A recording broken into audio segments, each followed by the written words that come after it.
All off season, I told you guys not to sleep on Jeff McNeil. And on his birthday today, he hits the first home run of the season for the New York Mets. He gets 3 hits, scores 2 runs, 2 RBIs. The Mets cruise to another victory over the Washington Nationals. Max Scherzer is 1-0 as a New York Met. I had to come on for a bonus podcast this weekend, so we'll cover all of this game on this special edition of Locked On Mets. You are Locked On Mets, your daily New York Mets podcast. Part of the Locked On Podcast Network, your team every day.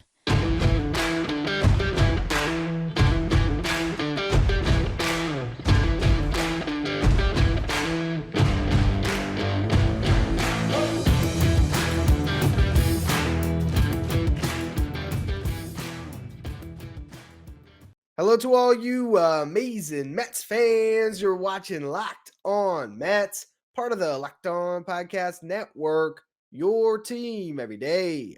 I'm your host, Ryan Finkelstein. If you want to find any of my work, follow me on Twitter at Finkelstein Ryan. You can also find some of my writing at justbaseball.com, where I work as the managing editor. Now, usually we go Monday to Friday on podcasts, but it was Max Scherzer's debut. Just watched another great Mets win. I decided, you know what? Let's record a little bonus edition of Locked On Mets to break down that game, because by the time we get to Monday, that game will hopefully be a couple of wins ago, as this Mets team should continue to roll over this Nationals team, which is absolutely terrible. I want to talk about Scherzer a little bit later, because even though he was the headline coming into the game, I don't think he's the headline leaving the game. The headline's this Mets offense. This offense looks legit all off season. I was trying to tell you guys they have enough. They have enough. They don't have to go out and get Chris Bryant. It's totally cool that Jeff McNeil is going to be the starting second baseman, because Jeff McNeil, throughout the first 3 years of his career, was an awesome baseball player, one of the best hitters in baseball, and one down year was not enough for me to give up on this guy. And I mean, here he is. Early in this season, small sample size, I get it. But you know who he looks like? Jeff McNeil. He looks like the same guy he was in the 3 previous seasons before last year, where he burst onto the scene and was one of the better hitters on this team. And he gets the scoring going for the Mets early on. They were trailing 1-0 in the top of the third. Jeff McNeil comes up. He turns on a pitch and hits it right down the right field line for a home run. 104.8 miles per hour off the bat, 405 feet. That's a pitch that he just wasn't getting to last year. He wasn't getting the barrel on a pitch that was really even a little bit in on the plate. I mean, it was not even over the plate at all, but he's able to turn on it, get a barrel on it, drive that pitch out. A great start to a birthday game for Jeff McNeil, who's 30 years old, by the way. Isn't that surprising? Jeff McNeil's older than Michael Conforto. A little bit shocking, but that's what happens when you debut at 26, if I'm not mistaken. Regardless, that was all the scoring in the third. In the fourth inning, Francisco Lindor drew a walk. Pete Alonso struck out. Then Eduardo Escobar hit a double to put 2 runners in scoring position for Robinson Cano. And I don't want to spend an entire show just patting myself on the back, but I also really do want to spend an entire show patting myself on the back, because these were the 2 guys I think that listeners were the most out on whenever I would sing their praises this offseason: Jeff McNeil and Robinson Cano. And so far this season, they're both performing and far exceeding expectations. And Robinson Cano in that spot, he comes up with 1 out, 2 runners in scoring position. And I just knew he's going to get one of them in. That is the thing about Robinson Cano. I talked about it on yesterday's show.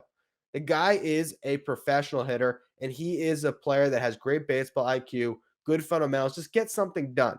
In that spot, you don't have to do a lot. Nice ground ball to second base, gets a run in. A fly ball gets a run in. What does Cano do? He scorches one that actually gets through the infield and drives in both runs. So suddenly the Mets had a lead. That ended up going away when Max Scherzer gave up a 2-run homer to Josh Bell, which tied the game. I'll talk about that pitch a little bit more later on. Just one that Scherzer threw right down the pipe, really. One got away from him. But what happens with this new Mets team? They don't get down. They get right back on the horse, and they get a lead very quickly. In the top of the 5th, you have Brandon Nimmo with a leadoff triple. Starling Marte then doubles him home. And then we get to maybe the biggest news of the game, or at least the moment that will be shared the most on social media will be, running on highlights on ESPN, which is that Francisco Lindor gets hit on that chin strap on his face. He was trying to bunt. Steve Chisak gets him right up and in there. And Buck Showalter comes out of that dugout hot. Love to see it. Love that energy from the manager. And really, look, the Nationals aren't doing this on purpose. They've hit 4 Mets in these 2 games, 3 of them up and in. None of it's on purpose. They just suck. But at a certain point, if you can't come inside, if you can't control your pitches inside, you don't have the right to throw inside anymore because you're going to get somebody hurt.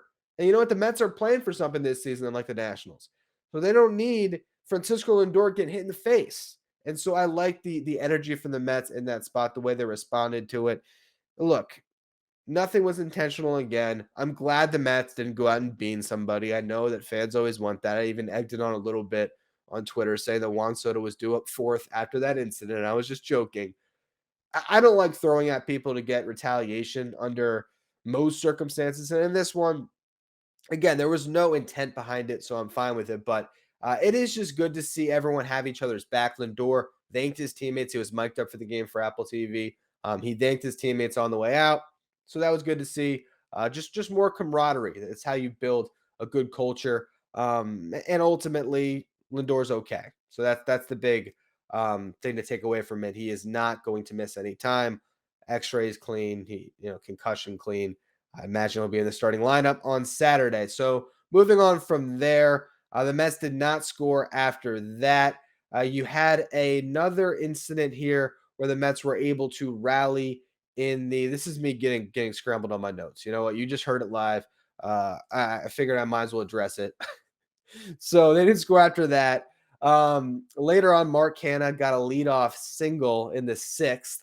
And Cano had a couple of these shots. He had one where there was no one on the first baseline. He ends up getting thrown out trying to push it to a double, but he just sticks the bat out and rolls one across into the outfield, and again gets thrown out at second. But that was his first hit of the game. Then he has another chip shot. This one, he just kind of flares it. It's literally like he took out the pitching wedge and just dumped it into left field to get on to lead off the inning. Jeff McNeil gets a hit too. Tomas Nido comes up, and now with the DH in place, Nido, as your defensive catcher, can lay down some bunts in spots like this. He does so. That puts 2 runners in scoring position. Brandon Nimmo strikes out, but guess what happens? With 2 outs, this is a new Mets team that can hit in these spots, and Starling Marte picks him up by ripping a single that scores 2, and that puts the Mets up with a commanding lead. In the 9th inning, there was a rain delay. Prior to that, Pete Alonso ripped a double that was a foot shy of a home run. I think when I had Peter Apple on the show, I guess that was a week ago, last Thursday, from Just Baseball, we were talking about Pete Alonso leading the league in home runs, and he was talking about how Pete needs to just improve that launch angle a little bit. And we said the only defense against a Pete Alonso home run is the wall, and that's what happened here. Just hit it a little bit too low. It was a missile, 113.5 miles per hour off the bat, but doesn't quite get out. Then the rain comes down. We have to sit through a rain delay. And how pointless was that to go through a rain delay when the game was clearly in hand? But you can't just call it. Also, I will say that double by Pete made it so that every single person in the starting lineup for the second game in a row got on base. That's impressive. That's a different Mets team. This order is so much deeper. They score another run in that 9th inning on the other side of the delay. Eduardo Escobar drew a walk. You have both Dom Smith, who pinch hit for Cano, strikeout, and Mark Canha strikeout.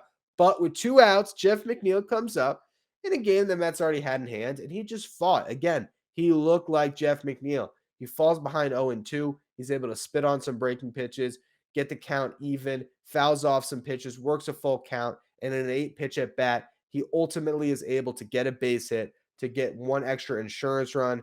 The Mets are able then to pitch Sean Reed-Foley in the 9th inning. They don't have to go to another pitcher. I don't know if they would have anyway, but they cruise to the 7-3 victory. This lineup had 13 hits today, 12 yesterday. Yesterday, there was 4 guys with multi-hit games. Today, again, 4 guys with multi-hit games. You had Nimmo go 2 for 5, Marte 2 for 5, 3 RBIs. Canha went 2 for 3 with 2 walks. McNeil 3 for 4 with a walk and a homer. And again, hitting with runners in scoring position. Yesterday, 4 hits with runners in scoring position. Today, 5, 12 runs scored in the first 2 games. How many times last year did we see these games where the Mets would have 13 hits and only 1 with a runner in scoring position and they'd put up 2 runs? That's what's different about this team so far. It's so early. The Nationals are not a tough team. Their pitching is awful. It's going to get a lot more difficult, but the early returns of this offseason have paid off greatly. Mark Cannon's at 667. Starling Marte is a revelation athletically and just at the top of the lineup, giving a whole new dimension with his speed. And you're seeing guys like McNeil step up in a bounce back season, Cano off a suspension, just so many guys contributing. And that's why you get a nice 2-0 start to the season. I do want to talk about Mad Max, though, because this was his Mets debut, and while it might have been a little bit underwhelming, he still gets a victory. He still did his job, so I'll talk about that more in just a minute. But first, I want to tell you about betonline.net, which is your number one source for all of your betting needs and sports info. Find all the latest sports developments, including this week's Masters Championship odds, podcasts, and reviews for all the different leagues this season. BetOnline is your continued source for all of your sports wagering information, including live betting, esports, and scores. Head to the website today or use your mobile device to learn more about the trends in the action. Bet online, where the game starts. So Max Scherzer wasn't necessarily himself in this game. He did give up some runs. He wasn't as sharp as always. His fastball, for once, wasn't getting any whiffs. That's a rarity. I think I saw some stat. I don't have the exact amount of time. I think it was like 11 years. Don't quote me on that. It was a very long period of time in between the last time that Max Scherzer didn't register. 11 years probably is 2 months. I don't know exactly what that stat was, but it had been a really long period of time. A lot of starts for the last time that Scherzer had gone out and not registered a whiff on that fastball. The velocity was a little bit down, but I wouldn't be worried about it. He was able to come off that hamstring injury, give them at 6 innings, and he only threw 80 pitches in those 6 innings. If the game was closer, I imagine you probably would have gone out and pitched the 7th, but Buck Showalter is really making an effort to get the bullpen involved early. This is a veteran manager. It's one of the things that he likes to do. Make sure he gets all these guys good reps early on so that bullpen can be successful throughout a season. So you have a 3-run lead. Max Scherzer's already gone 80 pitches. He's gotten you through 6.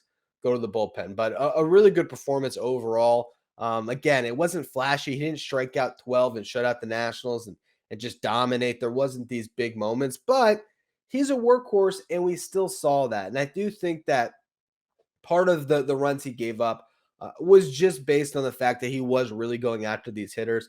I mean, there's no one in that lineup that you should be avoiding other than Juan Soto. And so I think we saw that a little bit. He gave up 3 hits, 1 walk, had the 6 strikeouts. In the second inning, Josh Bell ends up getting hit by a pitch to lead things off. He then gives up a hit to Kybert Ruiz. This guy's good, by the way. The catcher for the Nationals. He might be the best catcher in this division when it's all said and done this season. And I am including JT Realmuto in that. I'm really impressed with this guy. Just getting hits all over the place. He seems like a really special catcher. Also looks really good behind the plate as well. So I'd be a little bit concerned that that is a building piece of the future for them. But in this spot, he gets that hit. There's runners on the corners with no outs, and Scherzer works his way out of it. He's able to stop the bleeding. He does give up a sac fly, which you generally will in those spots. You take the out for the run that early in the game, and then he's able to get through that inning. And then he did give up those runs in the 4th when he allowed a single to Nelson Cruz, and then Josh Bell hit the home run. But that at bat was interesting to me because I don't think that Scherzer was really locating his fastball the way he would have liked to in this game. The breaking pitches seemed like he was a little bit more in control of. In this spot, Josh Bell was behind on the first 2 pitches, fouling him off. So Scherzer, I think, clearly was trying to set up the high fastball to strike him out. That was what he was going for, because on the 3rd pitch, when he had him 0-2, he buries a changeup in the dirt. So that sets up, it changes the eye level, right? So now you can elevate the fastball and try to put Josh Bell away. And again, Bell was behind on those first 2 pitches. Well, Scherzer puts one on a tee. I mean, you can't have thrown an easier pitch to hit out. Literally, if you look at the pitch tracks, it's right down the pipe. He knew it as soon as it left his hand that it was leaving the yard. That's what it looked like.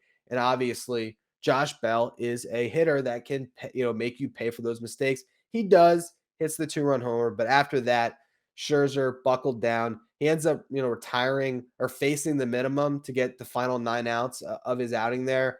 Gets the next 3 batters in that inning, retired 6 in a row. He did walk Juan Soto in the 6th inning, but then promptly got Nelson Cruz to hit into a double play ball, and then got Josh Bell out finally on a line drive, a soft line drive, to Jeff McNeil. And that was the end of the day for Scherzer. After that, Drew Smith pitched a scoreless 7th with 2 strikeouts. Seth Lugo, 2 days in a row, went out there and pitched a scoreless inning, getting a strikeout. And then Sean Reed Foley closes out the game. The Mets 2-0. Chris Bassett on the mound for his Mets debut on Saturday. That should be really exciting. Let me look real quick and see if the Nationals have officially announced their pitchers. I don't believe they have. Maybe when your pitchers are as bad as the Nationals are. Okay, so they have announced it finally. So they're going with, was it Joanna Don? I don't even know how to pronounce that guy's name. That's a me problem. I apologize. I have not heard of this guy who will be pitching. It is Yon Adon. Apologize. Last year, he had 1 start with the Nationals, pitched or allowed 2 runs over 5 1/3 in the minors. He ended up, let's see here, pitching to a 5.28 ERA across 17 starts. So this is one of their young guys that they're trying out. He gets the nod for the 3rd game of the season, and then it will be Eric Fetty against Carlos Carrasco on Sunday. The Mets should win tomorrow, Bassett on the mound, and then you have a chance, if they are able to pull that off, to close this series with the 4-game sweep. We'll see what happens. I will be back on Monday unless I get excited again tomorrow night and want to record another episode for you. But as always, thank you for listening. Make sure you follow, rate, and review wherever you get your podcast. Make sure you follow me on Twitter at Finkelstein Ryan. Follow the show at Locked On Mets. Thank you for making Locked On Mets first listen every day. You want to check out Locked On MLB? Sully will have you covered as your second listen for everything going on in Major League Baseball. You can follow Locked On MLB wherever you get podcasts.